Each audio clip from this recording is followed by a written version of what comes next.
우리들 모르기를 This is a new beginning. Starts now. অভিনয়ের ঝলমলে পর্দা পেরিয়ে রাজনৈতিক মঞ্চে এসেছিলেন তিনি অনেক স্বপ্ন নিয়ে। তার ক্ষমতার শপথ নেওয়ার মাত্র কদিনের মধ্যেই জোসেফ বিজয় বুঝিয়ে দিলেন তার রাজনীতি শুধু জনপ্রিয়তা নয়, বরং নীতি, সাহস আর সামাজিক দায়বদ্ধতারও। 12 মে সকালে এক কঠোর বার্তায় তামিলনাড়ুর নবনির্বাচিত মুখ্যমন্ত্রী ঘোষণা দেন তার রাজ্যে ধর্মের নামে বিভেদ, সংখ্যালঘু নির্যাতন কিংবা উগ্রবাদী সহিংসতার কোনো স্থান হবে না। অপরাধীর পরিচয় একমাত্র অপরাধী হবে বিচারের একমাত্র মানদণ্ড।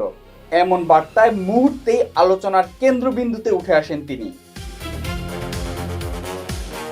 তবে কেবল বক্তব্যেই থেমে থাকেনি 51 বছর বয়সী এই অভিনেতার রাজনীতি। ক্ষমতা গ্রহণের পর প্রথম বড় প্রশাসনিক সিদ্ধান্ত হিসেবে তিনি রাজ্য জুড়ে 717টি মদের দোকান বন্ধের নির্দেশ দিয়েছেন। বিশেষ করে মন্দির, মসজিদ, গির্জা ও শিক্ষা প্রতিষ্ঠানের আশেপাশে পরিচালিত এইসব দোকান সামাজিক ও সাংস্কৃতিক পরিবেশের জন্য ক্ষতিকর বলে মনে করছেন তার সরকার।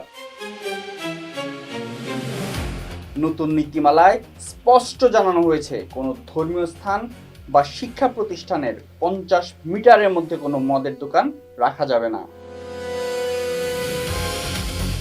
তামিলনাগা ভেট্রি কাজাকামের ঐতিহাসিক জয়ের মধ্য দিয়ে তামিলনাড়ুর রাজনীতিতে নতুন অধ্যায়ের সূচনা হয়েছে। বিশ্লেষকদের মতে জনপ্রিয় থালাপতির সামনে এখন সবচেয়ে বড় চ্যালেঞ্জ তারকা ইমেজকে প্রশাসনিক সাফল্যের রূপ দেওয়া।